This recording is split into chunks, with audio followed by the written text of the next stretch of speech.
তোমাদের যেটা প্র্যাকটিক্যালে আছে সেখানে হচ্ছে এটা গ্যাস্ট্রিক কার্সিনোমার একটা গ্রস স্পেসিমেন থাকবে, সেটা তোমাদের থাকবে, ওটা দেখে তোমাদের চিনতে হবে, নিয়ে স্পেসিমেন রিলেটেড যেভাবে যা যা কোয়েশ্চেন হয় সেগুলো তোমাদের ফেস করতে হবে।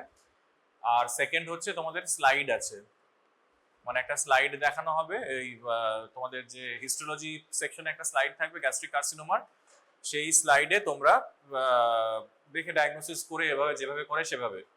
আচ্ছা, তাহলে আমাদের তো থিওরি ক্লাস এটা নয়, যেরকম প্র্যাকটিক্যাল ক্লাসে হয়, তো কিছু ইম্পর্টেন্ট দু একটা যেটা বলার দরকার। ধরো এই তো তোমার স্টমাক, তাই তো?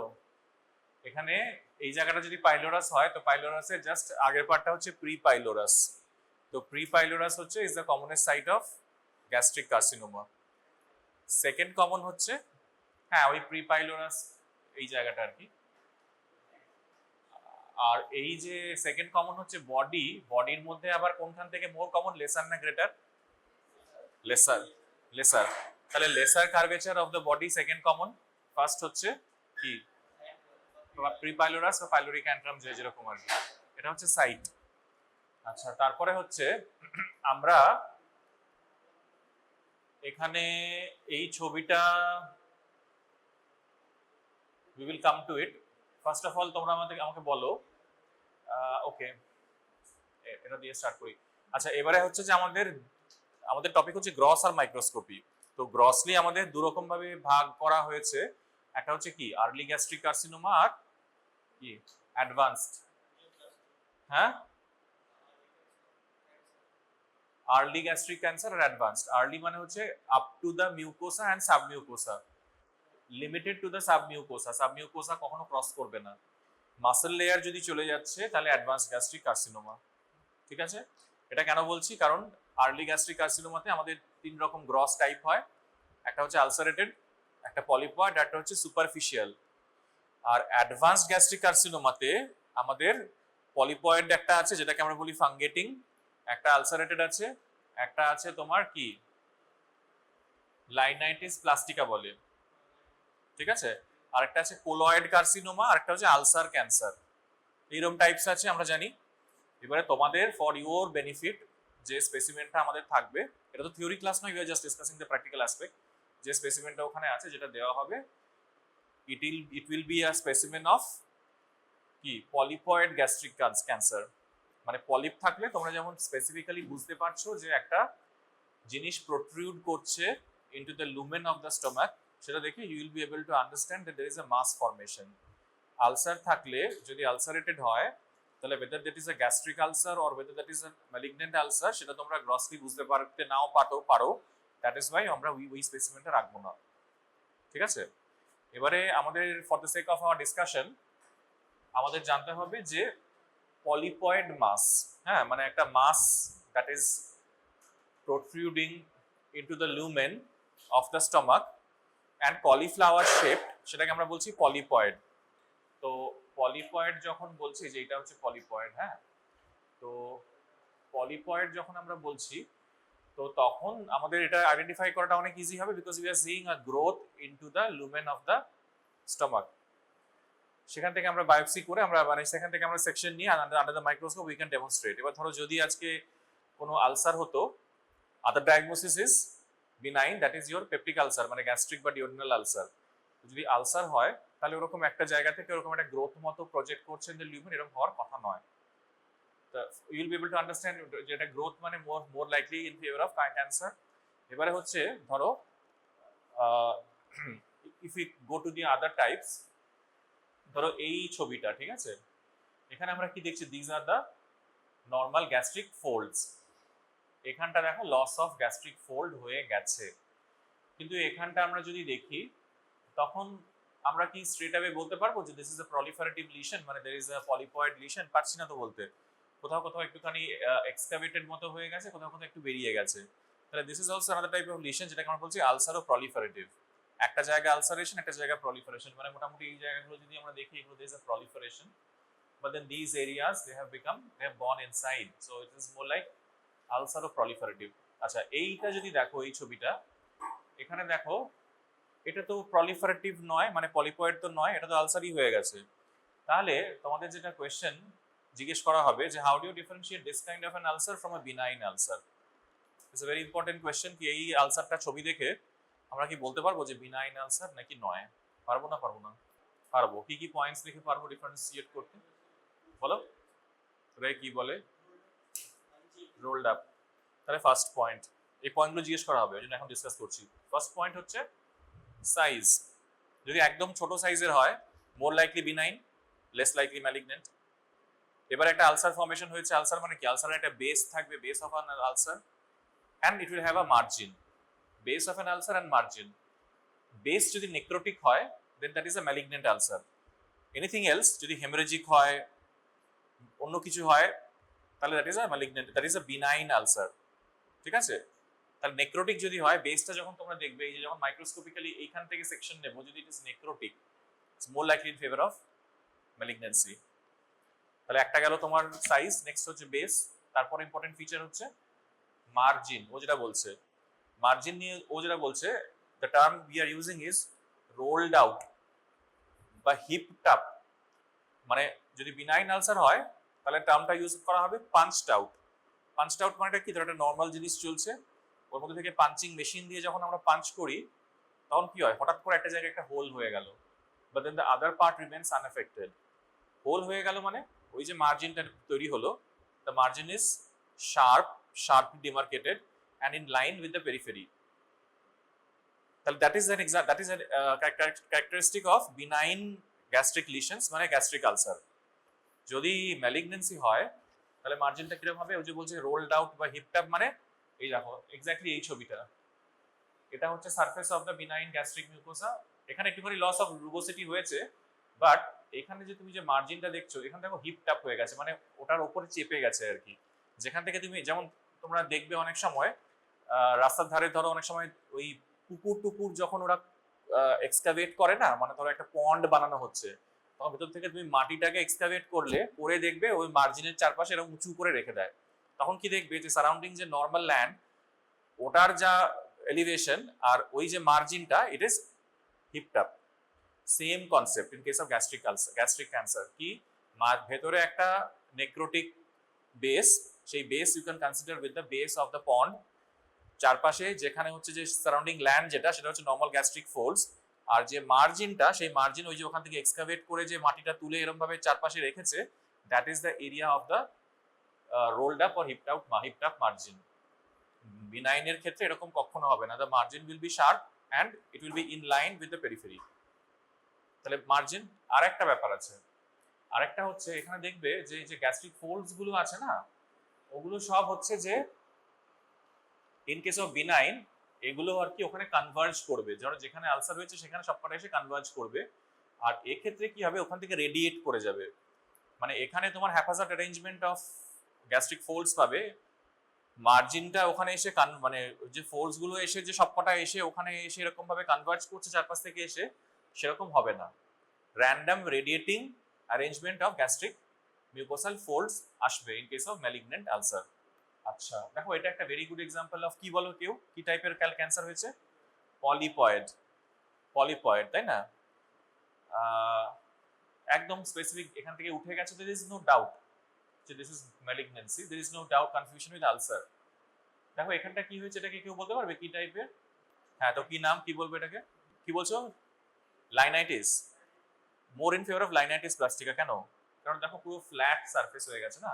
লাইনাইটিস প্লাস্টিকাতে কি হয়? পুরো সারফেসটা স্কিরাস হয়ে যাবে, মানে সারফেস না, দ্য লামিনা প্রোপ্রিয়া দ্য মাসল, ঠিক আছে? সো স্কিরাস কার্সিনোমা বা লাইনাইটিস প্লাস্টিকাতে এরকম দেখতে হবে। এখানে দের ইজ নো আলসারেশন, এখানে there is no polypoid growth, but কি হয়ে গেছে? Loss of rugosity. এবং যেখানটা হয়েছে সেখানে তুমি যদি সেকশন নাও, আমি বলছি না যে এটা দেখেই বলা যাবে more in favour, because there is no ulceration, there is no polypoid growth. আর আরেকটা বললাম মিউসিনাস টাইপে, তো মিউসিন পুলস দেখতে পাবে, এখানে সেটাও দেখতে পাওয়া যাচ্ছে না।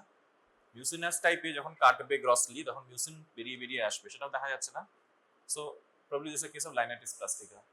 এই দেখো, এটা যেটা তোমাদের বলছিলাম, এই যে ধরো এইটা হচ্ছে চারপাশে নর্মাল গ্যাস্ট্রিক মিউকোসাল ফোল্ডস, এখানটা আলসার, এখানে মার্জিনটা কিরকম হয়েছে? জাস্ট লাইক ভেতর থেকে ওটাকে এক্সকাভেট করে চারপাশে ওটাকে চাপিয়ে দেওয়া হয়েছে, সো রোলড আউট বা heaped up margin. This picture is very characteristic. এটা আগেন কি হয়েছে? এই জায়গাটা ম্যালিগন্যান্সি, তাই না? এখানে লস অফ মিউকোসাল রিগোসিটি। দেখো যখন এরকম একটা স্লাইড আসছে তখন ইউ আর অলমোস্ট শিওর যে দিস ইজ ম্যালিগনেন্ট, কিন্তু যখন এরকম একটা আসছে ইউ আর নট শিওর কি এটা কি হতে পারে নাও হতে পারে, কারণ এখানে নর্মাল গ্যাস্ট্রিক মিউকোসাল ফোল্ডস, এখানটা আমি অতটা বলতে পারছি না, হিপটাপ মার্জিন তো দেখতে পাচ্ছি না, হতেও পারে না হতে পারে, we have to give sections and then we have to find out. সবসময় তো দেখেই বলবো এটা নাও হতে পারে, তাহলে তো মাইক্রোস্কোপি করা দরকার হতো না, তাই না?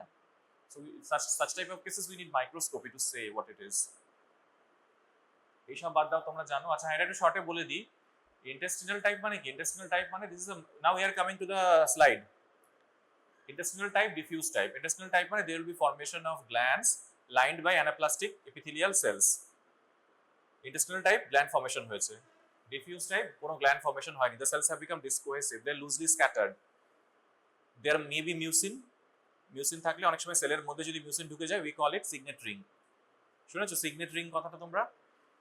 বাট তোমাদের যে স্লাইডটা থাকবে এক্সামে ওটাও থাকবে জাস্ট ইন্টেস্টিনাল টাইপ, তোমাদের ওরকম ডিফিউজ টাইপ দেওয়া হবে না, ইন্টেস্টিনাল টাইপ, কারণ তোমাদের দেখে ফার্স্টে বলতে হবে দিস ইজ অ্যাডেনোকার্সিনোমা, অ্যাডেনোকার্সিনোমা বলতে হবে। তারপরে তোমরা যদি কেউ ভালো বলতে চাও তাহলে তোমাদের জিজ্ঞেস করা হবে যে তাহলে কি করে বুঝলে মাইল্ড, মডারেট না পুয়ারলি ডিফারেন্সিয়েটেড, তখন ওই পয়েন্টগুলো বলবে যেটা আমি অনেকবার ক্লাসে বলেছি যে কতটা ডিফারেন্সিয়েশন, কতটা নর্মালের সাথে রিজেম্বল করছে। এইখানে আমরা দেখতে পাচ্ছি কিছু সেল মানে কি গ্ল্যান্ডুলার প্যাটার্নে কিছু সেল রয়েছে, তাই তো? এখানে আমরা কি দেখতে পাচ্ছি? সেলস, যে সেলগুলো দেখে খুব একটা ভালো মনে হচ্ছে না, তাই তো? আমরা তো নর্মাল সেল দেখেছি, এরকম হয় কি এত হাইপারক্রোমাটিক মানে ডার্কলি স্টেইনড, এত হাই এনসি রেশিও মানে সাইটোপ্লাজমটা কম, নিউক্লিয়াসটা বেশি হয়ে গেছে, এত নিউক্লিওলাস গুলো প্রমিনেন্ট হয়ে গেছে, তো দেখে মনে হচ্ছে is some atypical cell, isn't it? It's a number of atypical cells কি প্যাটার্নে অ্যারেঞ্জড আছে in a glandular pattern. Gland বুঝতে পারছো, অ্যাপ্রিশিয়েট করতে পারছো? গ্ল্যান্ডই তো এগুলো, এই যে এটা তো gland, this are all glands. তো গ্ল্যান্ডুলার প্যাটার্নে আমরা একটা সেলসের অ্যারেঞ্জমেন্ট দেখতে পাচ্ছি, তার সাথে কি হচ্ছে সেখান থেকে আবার দেখো ছেড়ে ছেড়ে বেরিয়ে যাচ্ছে, মানে ধরো এইটা যদি একটা আমরা গ্ল্যান্ড বলি, সেই গ্ল্যান্ডের চারপাশে যদি কোনো বেসমেন্ট মেমব্রেন থাকতো তো সেখান থেকে এরকম একটা ক্লাস্টারের দিকে ডিট্যাচ করে গেছে, এখানে একটা ডিট্যাচ করে গেছে, এটাও একটা ডিট্যাচ করে গেছে, এটা। তো আমি কি বলেছিলাম? The definition of malignancy তে basement membrane breach করে যাবে and the malignant cells will be scattered in the surrounding tissue, সেটাই হয়েছে দেখতে পাচ্ছ। So therefore this is a case of adenocarcinoma. যদি বেসমেন্ট মেমব্রেন ব্রিচ না করতো এটা আমরা কি টার্ম ইউজ করতাম? ডিসপ্লাসিয়া, আমরা বলতাম ডিসপ্লাসিয়া, তাই তো? বাট এখানে ভেঙে ভেঙে এদিকে ওদিকে চলে যাচ্ছে, therefore this is no longer dysplasia, it has become adenocarcinoma. এটা তোমাদের দেওয়া হবে না, এটা is what we call as signet ring cell। এখানে দেখো signet ring ফর্মেশন হয়েছে, মানেটা কি? একটা সেল, যে সেলের মধ্যে there is accumulation of mucin such that the nucleus is pushed to the periphery and the nucleus which you will be seeing will be atypical, ঠিক আছে? তাহলে that is what we call as signet ring। আচ্ছা আর এইসব বাদ দাও, এগুলো সব একই জিনিস। দেখো এখানে নাম দিয়েছে টিউবিউলার, তো তোমার তো বলার দরকার নেই, তুমি যদি দেখছো এটা একটা গ্ল্যান্ডের মতো ফর্মেশন হয়েছে। সাপোজ এই স্লাইডটা তোমাদের এসছে, so what do you see? So there are formation of glands, সেই গ্ল্যান্ডুলার যে লাইনিং গুলো সেটা কি ঠিকঠাক লাগছে? মনে হচ্ছে না ঠিকঠাক, তাই না? তার সাথে কি হয়েছে, দেখো এইরকম একটা architecture, this is not a normal architecture, isn't it? There is fusion, there is cribriforming of the gland, তার সাথে you are seeing যে এরকম সিঙ্গেল সেলস এরকম স্ট্রোমার মধ্যে পড়ে রয়েছে এরকম। So obviously this is something dysplastic. Along with that there is presence of invasion, আমরা বলি, the term is invasion, when the cells have infiltrated the stroma and therefore this is a case of adenocarcinoma, is no longer confined to the gland থেকে ছেড়ে বেরিয়ে গেছে। যে ছেড়ে ছেড়ে বেরিয়ে যাচ্ছে ওটা দেখাতে হবে, তো শুধু গ্ল্যান্ড অবধি কনফাইন থাকলে তখন আমরা ডিসপ্লাসিয়া বলবো। পোরলি কোহেসিভ, এটা ওই লরেন ক্লাসিফিকেশনের টাইপ 2 যেটা, ওখানে ছিল একদম গ্ল্যান্ড ফর্মেশন হবে, আর এখানে poorly cohesive. What does that mean? That is the cells will be discohesive, they will lose the adhesion normally present between the epithelial cells. তোমাদের তো থিওরি ক্লাস হয়ে গেছে না? মলিকুলার বলো তো কোনটায় কি হয়? ইন্টেস্টিনাল টাইপে কি মলিকুলার আছে? মিউটেশন ইন হুইচ জিন ইন ইন্টেস্টিনাল টাইপ? তোমরা বলো, পেছন থেকে কেউ একজন বলো, তোমরা তো বেশি পড়াশোনা করো ইউজুয়ালি, তাই না? ইন্টেস্টিনাল টাইপে কি মিউটেশন হয়? এনিবডি? এপিসি জিন, দ্যাট ইজ ইন্টেস্টিনাল টাইপ তো। আর এখানে এখানে এখানে কি হবে, কি মিউটেশন হবে? একশো জিস্ট বলছো, আমি জিস্টে যাইনি তো। I am discussing adenocarcinoma. CDH one gain না লস? লস। লস হলে তাহলে সিডিএইচ1 বা ই ক্যাডারিন, ওটা হচ্ছে they bind the cells together. যেই লস হয়ে যাবে তখন the cells will become discohesive and you will find single cells lying scattered in the stroma. এই যে সিগনেট রিং সেলস দেখো, মিউসিন ঢুকেছে সেলের মধ্যে, তাই হোয়াইট হয়ে গেছে, আর nucleus has become push to the periphery. Pushed হয়েছে তো পেরিফেরিতে সিগনেট রিং সেলস। আচ্ছা এবার এইসব বাদ দাও, এবার আমরা একটা স্লাইডকে ফোকাস করে আগে এখানে দেখাচ্ছি, তারপরে আমাদের ওই রুমে গিয়ে সবাইকে দেখাবো। অ্যান্ড বিফোর দ্যাট আমরা গ্রস স্পেসিমেনটা দেখিয়ে দেবো। আমাদের ওই রুমে আমরা মাইক্রোস্কোপে অ্যাকচুয়ালি ফোকাস করে করে দেখাবো, বাট এখানে একটা ওভারঅল একটা আইডিয়া করো নি, ওই রুমে যাও। হ্যাঁ, কি হয়েছে, এইরকম একটা স্লাইড এসছে, এরকম একটা স্লাইডে আমরা এই জায়গাগুলো কি দেখছি? Any idea what we are seeing? Lumen. তাহলে আমরা ফার্স্টে আমরা বলতে পারবো যে this is we are seeing একটা স্লাইড যেখানে এ পাশটা দিস এ লুমেন, এখানে দিস এপিথেলিয়াম। এপিথেলিয়াম চেনা যাচ্ছে, epithelial cells, epithelial lining. Epithelium, এপিথেলিয়ামের নিচে প্রচুর গ্ল্যান্ডস রয়েছে। এপিথেলিয়ামের নিচে প্রচুর গ্ল্যান্ডস। তারপরে আমরা যদি এদিক করতে করতে এদিকে চলে আসি, তাহলে দেখো এখানে একটা মাসেল লেয়ার চলে গেছে, এই যে এটা মাসেল লেয়ার। হ্যাঁ, আর তারপরে এখানটা যদি তোমরা দেখি তাহলে হচ্ছে সেরোসা, মানে এখানে হচ্ছে তোমার ফ্যাটি লেয়ার। আমরা জানি আমাদের যে লেয়ার্স গুলো আছে কোনো জিআই ট্র্যাক্টের অর্গানে, সেখানে উই হ্যাভ এপিথেলিয়াম মানে মিউকোসা, তারপরে সাবমিউকোসা, তারপরে মাসকুলারিস প্রক্রিয়া, তারপরে হচ্ছে অ্যাডভেন্টিশিয়া বা যেটাকে আমরা আরেকটা নাম বলি serosa. Is a fibro fatty tissue, serosa বা অ্যাডভেন্টিশিয়া হলো। তাহলে এই স্লাইডটা যেই আমরা মাইক্রোস্কোপের আন্ডারে রেখেছি, তাহলে we can guess that this is we are focusing some kind of GI ট্র্যাক্টের কোনো টিস্যু, ঠিক আছে? তাই তো আগে তো বুঝতে হবে কি একটা ব্রেস্ট, তাহলে সেটা এনশিওর করতে হবে যে কি, এবারে হলো ওটা গেল। তারপরে আমরা দেখতে পাচ্ছি এবারে কি করে বুঝবো যে এটা কোথাকার, তাহলে জিআই ট্র্যাক্টের কোন জায়গায়। এবারে দেখো এখানে আমরা দেখতে পাচ্ছি যে এই যে কি ফর্মেশন হয়েছে, এই যে এই ধরনের গ্ল্যান্ড ফর্মেশন হয়েছে, আর সারফেসটা এরকম নেমে নেমে এসেছে। So there is invagination of the surface epithelium inside and there is formation of your glands. তাহলে এই যে ভেতর দিকে ঢুকে যাচ্ছে, these are all দেখো lined by foveolar cells, মানে প্রত্যেকটার মধ্যে তুমি যদি দেখো যে মিউসিন মিউসিন হয়ে আছে। এই যে এটা এপিথেলিয়াম, এপিথেলিয়ামে দেখো এইগুলো সব সাদা সাদা হয়ে আছে। সো these are foveola, হ্যাঁ, ভেতর দিকে ঢুকে যাচ্ছে। আর এইগুলো হচ্ছে সব দেয়ার ক্রিপ্টস। ক্রিপ্ট মানে গ্যাস্ট্রিক গ্ল্যান্ডের আরেকটা নাম হচ্ছে ক্রিপ্টস। তাহলে এই ধরনের গ্ল্যান্ড তোমরা জিআই ট্র্যাক্টে অন্য কোথাও পাবে না। কোলোনিক গ্ল্যান্ড হলে গবলেট সেল থাকবে, স্মল ইন্টেস্টিনাল গ্ল্যান্ড হলে সাবমিউকোসাতে গ্ল্যান্ড থাকবে। হ্যাঁ, কোলোনিক গ্ল্যান্ড হলে সাবমিউকোসাতে। আচ্ছা এবারে হচ্ছে তাহলে একমাত্র স্টোমাকে আমরা দেখতে পাবো যে এরকম ধরনের তোমার গ্ল্যান্ড, যেখানে those are lined by parietal cell and chief cells.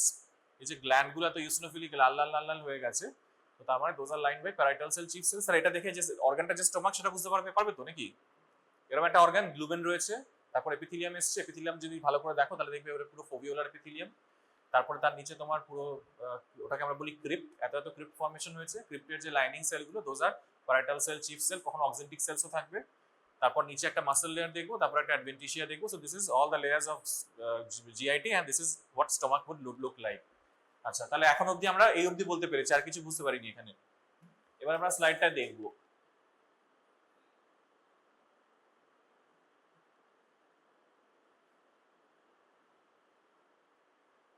দেখো সব নর্মালি দেখছি কিন্তু, তাই না? এখনো কিছু খারাপ দেখতে পাইনি। নর্মালটা ভালো করে না ছিল তো নর্মাল বুঝতে পারবো না।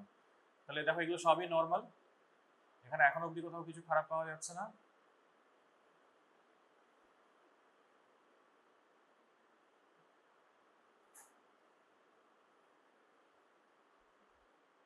যখন ফ্র্যাগমেন্টেড এরকম পড়ে থাকবে ওটা দেখে কমেন্ট করবে না, অ্যাটলিস্ট তোমাদের লেভেলে। প্রপার মেইন টিস্যু যেটা সেই টিস্যুতে ফোকাস করে দেখো এটা ফ্র্যাগমেন্টেড আছে, কিন্তু এটা নর্মাল না অ্যাবনর্মাল? Abnormal, normal. কেন, কি করে বুঝছো নর্মাল? দেখো এই যে গ্ল্যান্ড গুলো দেখতে পাচ্ছ প্রত্যেকটা দেখো অর্ডারলি অ্যারেঞ্জমেন্ট, হ্যাঁ, মানে তার মানেটা কি, মানে বেসালি প্লেসড নিউক্লিয়াস, এপিক্যালি প্লেসড মিউসিন, এই যে এই সাদা সাদা গুলোতে মিউসিন হয়ে রয়েছে, এপিক্যালি প্লেসড মিউসিন মানে সাইটোপ্লাজমটা উপর দিকটায় আছে, আর বেসালি প্লেসড নিউক্লিয়াস, হ্যাঁ, basally placed nucleus. So this is all normal glands. একটা কথা আমি বারবার বলেছিলাম ম্যালিগন্যান্সি পড়াতে গিয়ে, there is loss of polarity in a case of malignant gland, মানে নিউক্লিয়াস গুলো বেসে না থেকে উপর দিকে উঠে আসবে। তো এখানে তো সবকটা বেসেই রয়েছে। দিস ইজ अगेन এখন নর্মাল চলছে। এইবারে এই দেখো এগুলো সব নর্মাল, এগুলো নর্মাল। এখানে কি হলো, এখানে কি হয়ে গেল, এগুলো কি হয়ে গেল? How do this glands look? Any resemblance with a normal glands? এটা নর্মাল ছিল, এখানটা কি হয়ে গেছে? So this is not normal. এবার ডিফারেন্স করতে পারছো তো নর্মাল ভার্সেস অ্যাবনর্মাল? এতক্ষণ নর্মাল দেখছিলাম। তাহলে এই গ্ল্যান্ডটা যদি দেখো, ফার্স্টে একটা যখন গ্ল্যান্ড দেখবে তখন you will see the architecture, তারপরে you will see the cells. Architecture wise দেখো এগুলো সব গোল গোল ওয়েল ডিফাইন্ড রাউন্ড গ্ল্যান্ডস ছিল, সেখানে এই গ্ল্যান্ডগুলো কিরকম হয়ে গেছে, টোটালি ডিস্টর্টেড ইন শেপ, তাই না? কোনোটার সাথে কোনোটা শেপের কোনো সিমিলারিটি নেই। তারপরে কি হয়ে গেছে, দে হ্যাভ বিকাম ফিউজড, মানে এই একটা গ্ল্যান্ড, এই একটা gland, they have become fused. Again এখানে ফিউশন হয়ে গেছে, এবং there is what we call cribriform। cribriform কথাটার নাম শুনেছো তোমরা? মানে সিভ লাইক, সিভ লাইক, হ্যাঁ, মানে যে ছাঁকনি বলে বাংলায়, ভেতরে ভেতরে যেমন ধরো একটা রাউন্ড স্ট্রাকচার, তার ভেতরে ভেতরে যে সেলস গুলো গিয়ে একটা সিভের মতো অ্যাপিয়ারেন্স হয়েছে, এখন সেরকম দেখতে হয়ে গেছে, বুঝেছে? So this glands are not normal. তাহলে বুঝতে পারলে, তাহলে এই অবধি আমরা বুঝতে পেরেছি। এবার তুমি বলবে তাহলে এটা এখান থেকে আমরা বলতে পারবো যে ডিসপ্লাস্টিক নাকি এগুলো ম্যালিগন্যান্সি? আপাতত আমরা ডিসপ্লাস্টিক অবধি বলতে পারছি, এর বেশি তো বলতে পারছি না, because we are just seeing abnormal glands. এবার দেখো, এবার দেখতে দেখতে কি হচ্ছে, একের পর এক গ্ল্যান্ডস গুলো ফিউজড হয়ে যাচ্ছে এবং এরকম ভাবে বেরোচ্ছে। এই একটা গ্ল্যান্ড, আবার এখানে একটা ছোট গ্ল্যান্ড বেরোচ্ছে, এখানে একটা গ্ল্যান্ড, এখানে একটা ছোট বেরোচ্ছে, হ্যাঁ। তারপরে কি হচ্ছে, এখানে গিয়ে গিয়ে এই দেখো, this is what I was talking about. এই যে এরকম, এখানে দেখো এরকম এরকম এরকম হয়ে গেছে। তাহলে কি confined to the base membrane তো নেই? তোমাদের পরীক্ষায় ডিসপ্লাসিয়া আমরা দেবো না, তোমাদের আমরা অ্যাডেনোকার্সিনোমাই দেবো। তো খারাপ পাচ্ছ মানে adenocarcinoma, but just because we had this discussion in the theory class, I am just trying to explain যে এই যে গ্ল্যান্ড গুলো তোমরা দেখছো সেখান থেকে যখন এরকম ছোট ছোট বেরোচ্ছে, তখন the basement membrane has been breached and there is infiltration into the stroma, therefore this is no longer dysplasia, it has become adenocarcinoma। এবারে আমাদের নেক্সট স্টেপটা কি হবে? নেক্সট স্টেপ হবে হচ্ছে এটাকে বড় করে দেখানো। যখন আমরা বড় করছি তখন দেখো we can identify or we can appreciate cellular architecture। এখানে ধরো একটা এই গ্ল্যান্ডটা, এই যে বক্সের মধ্যে একটা গ্ল্যান্ড রাখি, এই গ্ল্যান্ডটা যখন আমরা দেখছি তখন what we can see is that, একটু আগে আমি বললাম যে nucleus was placed in the centre, এখানে কি সেটা আছে? এখানে তো পুরো হ্যাপাজার্ড হয়ে গেছে, নিউক্লিয়াস তো পোলারিটি মেইনটেইন নেই। Has the polarity been maintain? No. Nucleus দেখো কিরকম হয়ে গেছে। এখানে প্রথম কথা হচ্ছে কোনো অর্ডারলি অ্যারেঞ্জমেন্ট নেই। এই সবকটা গ্ল্যান্ডই তুমি দেখো, এটাও দেখতে পারো, এটাও দেখতে পারো। So what has happened to this one? না, there is loss of polarity, the nucleus has become hyperchromatic, there is high NC ratio, মানে সাইটোপ্লাজমটা অনেকটা কম, নিউক্লিয়াসের সাইজটা অনেকটা বেড়ে গেছে, then there is formation of মানে নিউক্লিয়ার ক্রোমাটিনটা ইরেগুলারলি ক্লাম্পড হয়ে গেছে, there is presence of কি ওটাকে বলে, নিউক্লিওলাস, and overall আমরা বলবো যে there is high degree of atypia। তাহলে therefore this is a malignant gland, and because it has infiltrated into the stroma, this is not dysplasia but this is adenocarcinoma। এবার আমাদের আরো বলা যেতে পারে, তোমাদের লেভেলে এইটুকু বললেই চলবে, কিন্তু আমরা যখন ধরো পেশেন্টকে রিপোর্ট দেবো আমাদের দেখতে হবে যে কতদূর অবধি গেছে, তাই না? মানে একটু আগে বললাম যে আর্লি গ্যাস্ট্রিক কার্সিনোমা নাকি অ্যাডভান্স, ওই অবধি তো বলতে হবে। কি করে বলবো? আমরা ওপর থেকে দেখতে শুরু করেছিলাম, ওই যে তোমরা বললে এই যে এদিকটা নর্মাল, তাই না? এই যে এদিকটা তো লুমেন ছিল, তোমরা বললে এদিকটা লিউমেন, এদিকটা নর্মাল। তাহলে এটা ছিল যদি মিউকোসা হয়, এটা সাবমিউকোসা, তাহলে এখানে আমার যে কার্সিনোমাটা রয়েছে এটা তো তোমার মানে মাসল অবধি চলে এসেছে। এই জায়গাটা তো মাসল, এই যে পিঙ্ক জায়গাটা মাসল, তো তাহলে মাসল ইনভলভ করে নিয়েছে, তাহলে it has become advanced gastric carcinoma. তাহলে in the exam if you want to say it in a proper way তখন বলবে this has become advanced gastric carcinoma. আরেকটা হচ্ছে যদি তোমাকে কেউ বলে যে ইট ইজ ওয়েল ডিফারেন্সিয়েটেড না মডারেটলি ডিফারেন্সিয়েটেড, কি বলবে? মডারেটলি। ওয়াই? কারণ অনেকগুলো গ্ল্যান্ড তোমার আর্কিটেকচার নষ্ট হয়ে গেছে। গ্ল্যান্ড ফর্মেশন যত বেশি থাকবে সেই বেসিস আমরা বলবো ওয়েল না মডারেটলি না পুয়ারলি। পুয়ারলিতে একটাও গ্ল্যান্ড থাকবে না, ওয়েলে সবকটাই ভালো ভালো গ্ল্যান্ড ফর্মেশন থাকবে। এখানে মিক্সড রয়েছে, ওই জন্য বলতে পারো যে মডারেটলি। মানে দিস আর দ্য থিংস, এই স্লাইডটাই তো থাকবে পরীক্ষায়। যদি ধরো তোমাকে ভালো স্কোর করতে চাও you can say all that. বুঝতে পারছো যে এই জায়গাটা দেখো, ওই যে তোমরা বললে অ্যাডভেন্টিশিয়া মানে ফাইব্রোকোলাজেনাস টিস্যু, তো অ্যাডভেন্টিশিয়াতে একটা জায়গায় অলমোস্ট পুরোটা আসেনি কিন্তু অনেকটা এসে গেছে। বাট যেটা ইম্পর্টেন্ট হচ্ছে মাসেল লেয়ারে ডেফিনেটলি এসে গেছে। এই যে মাসেল লেয়ার, পিঙ্কটা মাসেল লেয়ার, তো মাসেল লেয়ারে ডেফিনেটলি এসে গেছে। তাহলে আমাদের এখান থেকে বলতে পারবো যে দিস ইজ গ্যাস্ট্রিক কার্সিনোমা মানে adenocarcinoma comma moderately differentiated comma involving up to the muscle layer, যদি ফুল অ্যান্সার তোমরা দিতে চাও। কেন ইম্পর্টেন্ট এটা? বিকজ স্টেজিংটা এর উপর ডিপেন্ডেন্ট যে কতদূর গেছে, মিউকোসাতে আছে না সাবমিউকোসা গেছে না মাসেল গেছে নাকি অ্যাডভেন্টিশিয়া গেছে নাকি পিয়ার্স করে বেরিয়ে গেছে। So staging is dependent on this. Therefore এটা হচ্ছে তোমার মানে এর উপর বেস করে we will be calling it gastric carcinoma আর involving the muscle. Gastric carcinoma বলবে না, বলবে অ্যাডেনোকার্সিনোমা। আরো ভালো বলতে গেলে বলবে intestinal type. This is intestinal type. We are not getting disc cohesive cells. We are not getting signet ring cells. So this is intestinal type. হলো? আচ্ছা শোনো, এবারে তোমরা কি করবে, হাফ অফ ইউ আমার সাথে যাবে ওই রুমে, স্পেসিমেন দেখাবো, ঠিক আছে? তোমরা বলে দিচ্ছি